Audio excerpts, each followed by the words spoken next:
Part 1. Japan's Silver Tsunami. The numbers tell a stark story. Right now, as you watch this, 3 Japanese citizens are taking their final breath. In that same 60-second window, only about 1.3 newborns enter the world. The mathematics is brutal and honestly, pretty unforgiving. Japan loses 1.7 people every single minute, day after day, year after year. Project this trajectory forward to mid-century, and Japan's population will contract by a figure matching the entire population of Australia. This isn't speculation. These are the government's own calculations. For 2 decades, journalists covering Japan have tracked one dominant narrative above all others: the collapse of birth rates, the contraction of society, and the authorities' increasingly desperate attempts to reverse course. Now in 2025, the consequences have arrived in full force. The so-called 2025 problem marks a critical threshold. Every person born during Japan's post-World War II baby boom, roughly 1947 to 1949, has now crossed into their mid to late 70s. This is the age when healthcare expenses and support services begin their exponential climb. The concern gripping policymakers is straightforward.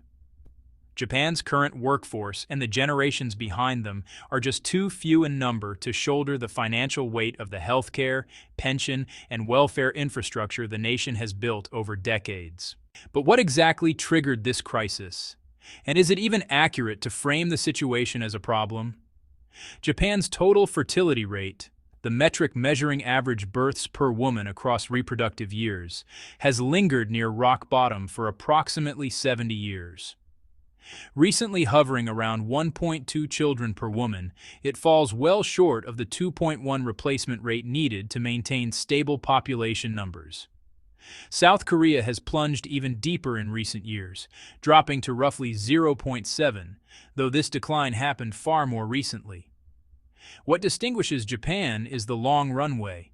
It takes multiple decades for declining birth rates to cascade into major societal disruption. Because Japan embarked on this demographic journey so far back, it serves as the world's laboratory, a real-time case study of what happens when a society ages and shrinks simultaneously. For more than 3 economically stagnant decades, Japan has prepared for full-scale demographic catastrophe. Yet throughout this period, the nation has continued producing globally competitive corporations while maintaining remarkable social cohesion. So what lessons, if any, should the international community extract from Japan's experience? The Japanese people have managed to reach extreme old age en masse thanks to economic prosperity, a comprehensive public health care infrastructure, and lifestyle habits that promote longevity. At the Fuwaku Rugby Club, teams are organized by age bracket. Players sporting yellow shorts are in their 70s, relatively young compared to their purple-clad counterparts in their 80s. This isn't gentle exercise or modified play. These athletes engage in full-contact rugby with no restrictions, and some, like Mr. Maruyama, still display remarkable speed and agility. While Mr. Maruyama and his teammates remain physically formidable, they represent what officials classify as Japan's crisis demographic. These baby boomers entered the world immediately following the Second World War. As young adults through the 1970s and 1980s, they powered Japan's economic miracle. In 2025, the youngest members of this massive generation turned 75, officially entering the category of extreme old age, bringing everything that entails for welfare systems, pension funds, and caregiving demands. This might have been manageable with a robust younger population to provide support. The 2025 problem exists precisely because, barring radical intervention, that support structure doesn't exist. Every year on the second Monday of January, tens of thousands of 20-year-olds make pilgrimages to shrines like Meiji Jingu in Tokyo for coming-of-age ceremonies. This tradition stretches back over 13 centuries, marking the formal passage into adult life in Japanese culture. For many young people, it represents a definitive step toward their future, careers, marriages, and families wrapped into the day's festivities. Yet for 20 years, this celebration has carried a bittersweet undertone, forcing Japan to confront just how small each cohort of new adults has become. 2024 saw only 720,000 births across Japan, a 5% drop from the previous year, marking the ninth consecutive annual decline. It's also the lowest figure since modern record-keeping commenced in 1899. Watching couples queue for photographs against Tokyo Station's backdrop at sunset, you might assume marriage is flourishing. Look more carefully, though, and roughly half these couples are visiting from other Asian nations. Also, in 2024, merely 500,000 couples married. For Japan, this number is critical because all but 3% of Japanese babies are born to married parents. Despite common discussion about dual income, child-free relationships, what we actually observe across numerous countries, Japan included, isn't a rise in happily married or cohabiting couples choosing childlessness. It's a reduction in people forming partnerships at all. The simple pool of couples who could potentially have children has contracted dramatically. Kanako and Takeshi officially married in 2024, but have come to the 2,000-year-old Okunitama Shrine in Tokyo's Fuchu district for a proper ceremony. Their 5-month-old baby is their only guest. To economize, they're having photographs taken rather than hosting an elaborate ceremony. Statistically, Kanako and Takeshi will likely have a second child. Japan's overall fertility rate stubbornly remains at 1.2, but when examining only married Japanese women, the rate jumps to 1.9, actually exceeding the overall American rate. The harsh reality for Japan, particularly for Japanese men, isn't a collapse in desire for marriage. The problem is that Japan's 3-decade struggle with wage stagnation has created a surplus of what some, perhaps harshly, call economically unattractive men. Individuals perceived or who perceive themselves as poor marriage prospects. Western nations discuss wage stagnation frequently, but in Japan, it's not just 1 decade of barely growing wages. It's more than 3. This matters especially for young people entering the labor market, whose economic and financial prospects diminish significantly when wages generally aren't growing. This factor is crucial in the birth rate discussion because research consistently demonstrates strong relationships between people's socioeconomic status and whether they enter relationships and have children. Japan began fretting about low birth rates toward the end of its boom years in the 1980s. But like climate change, policies requiring voters to prioritize long-term threats over immediate concerns face difficult odds. Historically, policymaking focused on encouraging already married couples to have larger families. Recently, though, a shift has occurred. The Tokyo metropolitan government, positioning itself as a pioneer of unconventional policy, has announced that its employees need only work 4 days weekly to encourage dating. It's also launched a marriage application to promote romance among the young and fertile. But the truth, and everyone recognizes this at heart, is that such measures can only accomplish so much. The only path for Japan to navigate the 2025 problem comfortably, without, risking social collapse, is permitting substantially higher immigration levels. Vidya arrived from Mumbai. She's among approximately 800 Indians who've relocated to Kirigaoka, a suburb between Tokyo and Yokohama, where she volunteers at a local cafe. She came with her IT-employed husband 7 years ago. Vidya's children attend an Indian school nearby, and while kids play together in local parks, the Indian community has largely kept to itself. Outwardly, the government projects no plans for major immigration liberalization. But in reality, Japan has quietly pivoted toward accepting more immigrants, including unskilled workers. One projection suggests that at current growth rates, foreign nationals could represent roughly 10% of all Japanese residents within 20 years. For Japan, this represents as much a psychological transformation as a practical one. Sachi Musashi established Kiricafe 2 years ago, initially as a project to ease relations between the new Indian community and local Japanese residents. Kiri Cafe has evolved into something of a community center, offering affordable lunches, language classes, and opportunities to cook Japanese food together. Here in Kirigaoka, the South Asian community is gradually integrating with Japanese neighbors. But will the broader country prove as welcoming as Mrs. Musashi?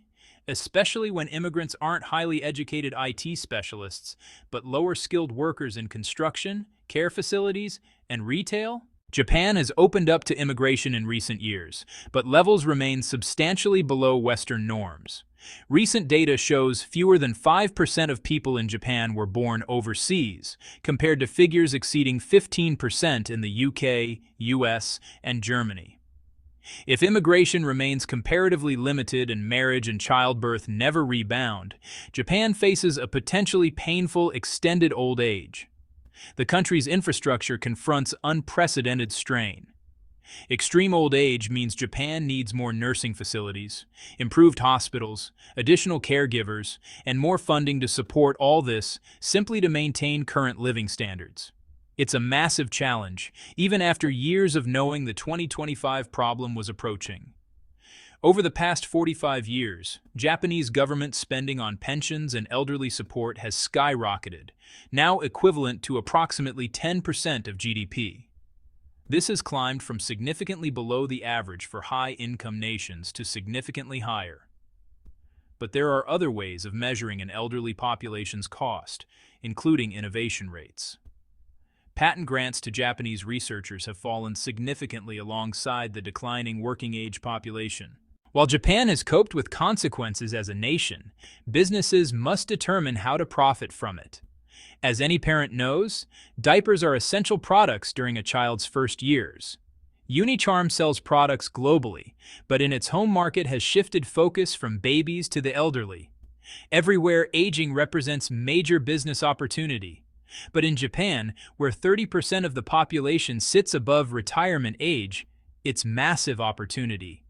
Ito-En, Japan's largest tea maker and producer of the bottled Oi-Ocha brand, ranked as the country's #1 favorite, is marketing at Asia's biggest elderly care trade show a new Oi-Ocha version with thicker, slightly gelatinous texture. But the business of elder care isn't just about adapting products for seniors. Though nobody enjoys discussing it much, Japan must determine how to cope with what will, for at least the next decade, be steadily rising death numbers. Tokyo Bay, with Haneda Airport in the background, provides the perfect place to say goodbye to loved ones and scatter their ashes at sea. But today it's just the crew aboard this boat, scattering ashes of 28 people with no friends or family present. This is funerals by proxy. Houseboat Club currently benefits from Japan's skewed demographics. But long-term Japan's funeral industry, like so many service sectors, will ultimately begin contracting. Part 2. The Global Debt Addiction. The story of Japan's economy over the past 35 years has centered on matching anemic growth with the certainty of declining population. But in China, the same period has been dominated by different dynamics. One of unprecedented economic expansion. China is concluding a 3 to 4 decade boom. One reason it's beginning to slow domestically is the demographic headwind from slowing population growth. 45 years ago, the Chinese Communist Party introduced its now infamous one-child policy, artificially accelerating China's demographics onto a similar trajectory to Japan's path, taken willingly or unwillingly. The Communist Party introduced the one-child policy in 1980 because they worried about booming population then, believing they lacked resources to feed, clothe, and house that population. As China developed, population growth naturally declined anyway, creating a dual effect of the one-child policy and natural fertility rate decline. While countries like China, Japan, and Korea experience particularly acute versions of this demographic crunch, some version of this story plays out almost everywhere. In France and Germany, the working-age population has already peaked and begun declining, and countries like the UK and US could soon follow. For over 2 decades, we've understood the 2025 problem's shape and the role Japan's baby boomers would play, but all reversal efforts have failed. Japan's experience warns the rest of the world. Demographic decline looms on many national horizons. Yet despite mounting economic problems, Japan has done excellent work maintaining social stability, good health, and a globally competitive economy, even as its demographic time bomb has detonated. When the rest of the world catches up, it may realize that despite all failures, Japan's experience actually represents what success looks like. Government borrowing stands as the biggest issue in finance today. Governments worldwide are addicted to debt. Sovereign debt levels globally have grown exponentially. In developed countries, the average ratio of public debt to GDP has returned to 1945 levels. That's striking. It's politically impossible to solve. Exploding debt represents real worry. If you're an investor, you begin wondering what will happen and whether there'll be debt default. The music stops when you get major crisis. The big question is, at what point does the bond market break? Bonds are effectively IOUs. It's how government tells investors, you lend me this amount for this duration, and I'll repay you after that time. In the interim, I'll pay you interest payments called coupons. Because loads of different bonds exist with different maturities and coupons, comparing apples with apples gets difficult. So we compare yields available on bonds. Yields rise when prices fall. Governments generally don't want yields rising too quickly or fast, because that jacks up borrowing costs for everybody nationwide. That's why you need good bedrock buying support for bonds. One person's debts are another's assets. To hold the debt, it must be attractive. Then there's what some call the debt-death spiral, meaning debt selling when there's worry about that.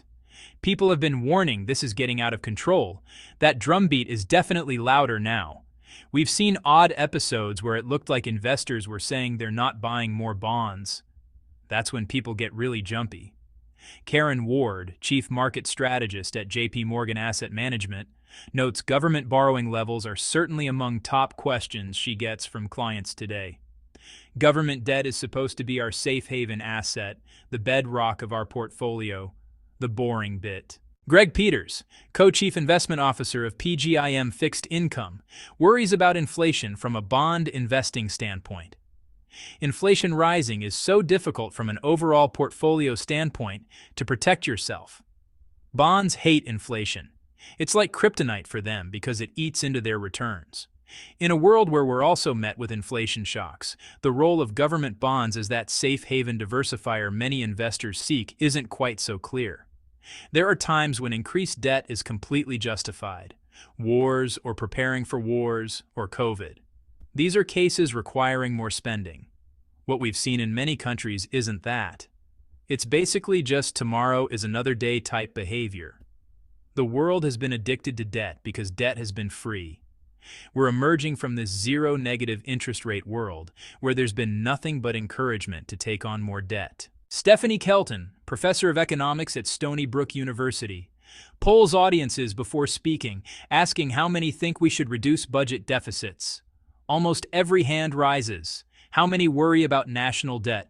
Almost every hand rises. When she shows her graph, everything changes. This is the United States. The government has been running deficits virtually her entire life. But looking up, they see surpluses in the rest of the world and surpluses in the U.S. private sector. If you want to eliminate the government deficit, you'll erase all other surpluses because one creates the other. The government deficit does something very useful, creating surplus, allowing the rest of us to net save. Their red ink is our black ink. Russell Napier, advisor to investment institutions and keeper of the Library of Mistakes, a business and financial history library in Edinburgh, notes there's an issue with too much government sector borrowing, but it must be seen alongside too much private sector borrowing. If we lived in a country where government debt to GDP was high but private sector debt to GDP was low, consequences of this government debt addiction would actually be quite different. Private borrowing, debt, and markets are, in his view, just as big a problem. Really big private busts cause explosion of government debt. After the financial crisis until the pandemic, and really a year or two after, all we worried about was inadequate demand and deflation. That was a world where monetary policy was aggressively stimulative. Inflation has returned, and inflationary pressures seem quite strong. When dealing with government's requirements and the political system, there's desire for spending. When you get credit and can hand things out on credit, at that time it's better. Credit produces debt. One way we tried dealing with that situation for the last decade was attempting to cut back on other spending areas, but that's actually left us with new problems. We haven't been committing enough to public services, public infrastructure. You can see pressure is on Western governments to make up for lost spending during the austerity decade. You've got all these pressures building up. We've got quite weak growth, so you don't have hugely, rapidly growing tax revenues. A more uncertain global security world means defense will become more priority, not less. An aging population. There's green transition now. Much of that needs some public support to make it happen faster. We're likely to see interest rates much higher than before. That adds additional burden. We've now reached the point where it's pretty normal for governments to borrow at crisis pace every year. In a low-inflation world, you can get away with this. Bond investors will fund you repeatedly. But in a world where it's unlikely inflation stays low, that is when time is called upon the whole thing. Supply and demand are running headlong into each other. The bond market was the ultimate arbiter of fiscal responsibility. The Bond Vigilantes step in and actually focus politicians' minds. Ed Yardeni, president of Yardeni Research, has focused on global macroeconomic and financial markets for over 45 years. He first wrote about Bond Vigilantes in July 1983. During the 1970s, bond investors got killed. Inflation soared, and bond yields went up dramatically. He argued that if fiscal and monetary authorities weren't going to maintain discipline, bond vigilantes would take over, pushing bond yields to levels that could slow the economy and bring inflation down. We just don't want bond yield reaching a point where it crushes the economy, because then bond vigilantes really will have taken their vengeance. We've seen all this debt rise without bond vigilantes stopping it, with few exceptions. What did we see in 2022 in the UK? Bond markets decided the Liz Truss government didn't have a clue. Britain's gift to the world is showing everyone what can go wrong if you push the bond market too far. Bond investors talk about Liz Truss moments. We all remember late 2022 when Liz Truss and her chancellor Kwasi Kwarteng effectively blew up the gilts market. Prices fell incredibly quickly, triggered much more aggressive selling, and it all got out of hand rapidly. It took the Bank of England to steady the ship. Governments worldwide live in dread of doing that to their bond markets because immediately you could see in the UK during that episode that borrowing costs went through the roof. People's mortgage costs went through the roof. Bond markets matter in real life because it really hits the average household in the pocket pretty hard. The UK is front and center around concerns of debt sustainability. There isn't a UK markets crisis happening right now like what we saw with Liz Truss. This government inherited quite a relatively tight fiscal position. Maintaining fiscal tightness will be very difficult because pressures for spending are just so strong. The big question is when the big player here, the US, which has the biggest deficit and completely unsustainable debt profiles, when do bond vigilantes take against the US? The US is really at the heart of this entire issue. It's the linchpin of the global economy. Its bond market is worth more than any other. It has a bigger deficit than most Western countries. And then you have Donald Trump coming into office. Worst case, you're looking 10 years forward at 160% debt to GDP. That is an eye-popping, staggering number. The U.S. federal government spent $880 billion on debt interest last year. That's 4 times the level of a decade ago. It's more than they spend on the military, almost as much as they spent on health.